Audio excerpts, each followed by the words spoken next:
Right, so Dr. Imtiaz Sooliman, founder of Gift of the Givers, now joins us by video link to weigh in on the Israel Hamas war, looking at aid and the humanitarian crisis unfolding there. Dr. Imtiaz, good afternoon, and thank you for your time with us here on the SABC. Good afternoon, Lisa. Thank you very much. Perhaps we could get your thoughts on the back of the announcement of the ceasefire since developments unfolded on the 7th of October, arguably 48 days ago. Well, it's a psychological and emotional support for the people. Yes, a 4-day fire. It sounds very cynical to say bring the water, bring the food in, and after you're nicely fed, and after you repeat, and bomb you again. It sounds exactly like that. But for most people on the ground, even 5 minutes of peace, of ceasefire, is some kind of a relief for them. Very stunned to find there's many people on the Egyptian border wanting to Gaza. And, they want to go back inside.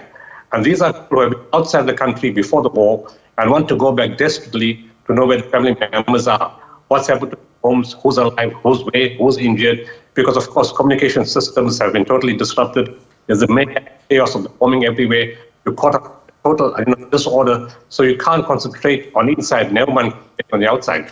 And those people are very keen, and Egypt has announced that the border will open tomorrow for people to go in. And you can see even those few hours means so much to those people. Even if they allow for only 4 days, and the bomb will come back and destroy them and their homes and the hospitals and the schools and the centers and the water plants and everything humanitarian that will be bombed by Israel. They expect. But that few hours of respite, people want to go to the north. They want to know what's happening there in the north. Contrary to reports that most of the north is empty, is not true. There's hundreds of thousands of people still in the north who haven't left, who haven't gone to the south. People who went to the south want to know what's happening in the north. So yes, it's reprieve for 4 days, but it's very cynical. Because they start bombing the way they went crazy last night and morning. It's just an insult, to be honest. Dr. Imtiaz, thank you for those sentiments, because now that aid is allowed to also enter, how has that impacted, obviously, those who are in dire need, given the realities on the ground, people looking at what's left to be salvaged, and what are the needs on the ground and the challenges that your team faces as you try to assist as well? Well, everything is on need. As the guy from the Qatar, the Foreign Affairs spokesman said, no matter what comes, it's never going to be enough.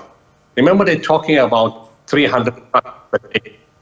The pre-war requirement was 96 trucks a day. Pre-war, 906 trucks a day. In the last 2 weeks or so, trucks started going in, was 46 trucks a day. So there's a backlog going to the war, and a huge backlog following what used to happen before the war. So 300 trucks a day, I'm not going to say hello. But the standard rule is you can't see anybody. Unfortunately, that's the case. They need fuel critical to get the hospitals functioning, to get the plants functioning again. They're going to need anesthetic. You can't operate without anesthetic. People have been in pain without anesthetic. Antibiotics, anesthesia, and a range of medical supplies and medical equipment. Of course, there's 6 health centers functional after about 32 or so. So that's another crisis. The roads are damaged. There's no fuel to move cars, and it's very difficult to move on the roads. You see all those collapsed buildings on the road. How do you move around? How fast do you get around? Then the check of those under the rubble. How much time they have to take their family members out of the rubble? It's like an earthquake. That hungry people everywhere. How do you get everyone? Because you can't move around fast enough. How do you 1.3 million people in 4 days with all these things? It's nowhere near what needs to be done. And the bombing starts again. Jordan has set a field hospital. Is that field hospital going to be in a safe place, or are they going to bomb the field hospital also? Many hospitals are behind now.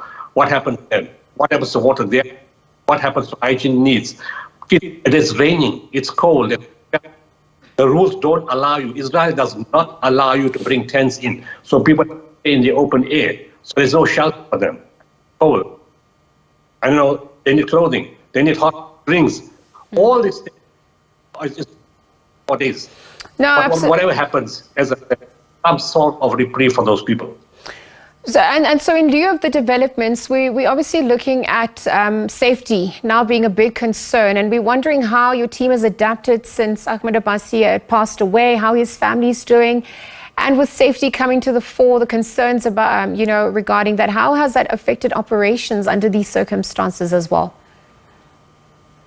Nothing has changed. We told them, be careful.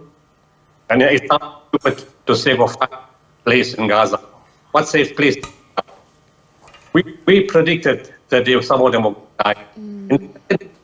I already sent a message to say, start recruiting new people who may die. And exactly on the 40th, I'm killed. But there's another part that people don't. I have that are outside and have team inside Gaza. Collective members outside and inside Gaza. They've lost it. Dr. Imtiaz, we're losing, your sound is not too great. We're struggling to hear you at this point. I'm going to have to leave the conversation there, but thank you for your time with us on the SABC. And at this hour, of course, Dr. Imtiaz Sooliman, founder of Gift of the Givers, joining us via video link, just to weigh in on the Israel-Hamas war, looking at the aid and humanitarian crisis, and perhaps also on the back of the ceasefire, the temporary ceasefire that had been announced for the next 4 days. Of course, that started today, just after 7 a.m.